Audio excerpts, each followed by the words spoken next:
เด้อมาเบิ่งหมอดำเรืองน้ำกันเนาะแพงฟ้าแรงสงวนกำลังมีควงตอนว่าคำเนาะ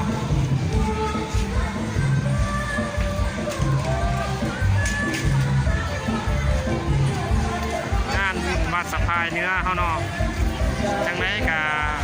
ติดตามเมืองเนาะสำหรับคลิปมือนี้กะมวนเมืองบ้านมวนซื้อเนาะ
ฟ้าแดนสงวน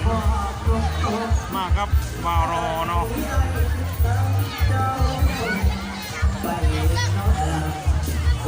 นำผ้าไว้ที่จะจอย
เป็นงานบุญประจำปี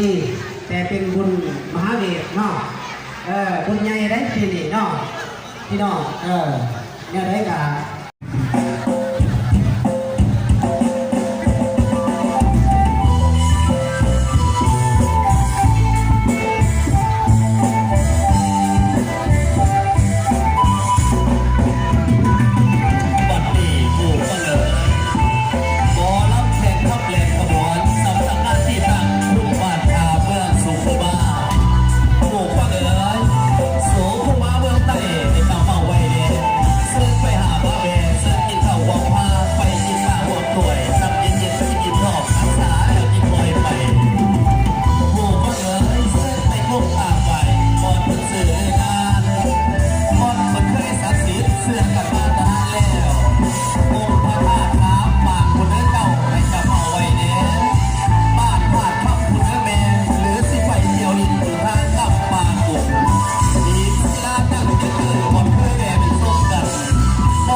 ที่ให้เสียงตัวเมื่อกับที่งานหมอลำเสียงเข้าในจังหวัดพิมพ์ปากซอยครับท่านได้กับขึ้นมานี่เนาะ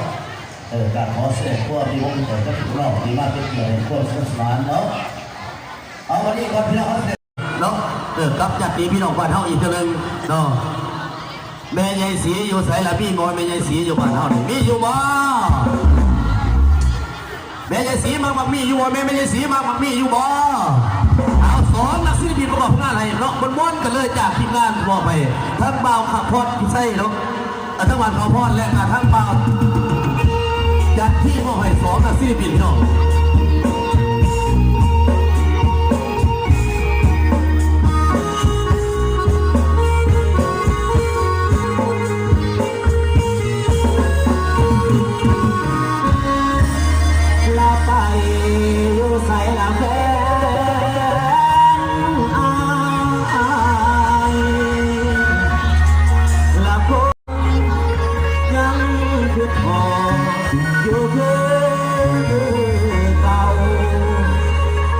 และได้แค่ก่อนความเหงา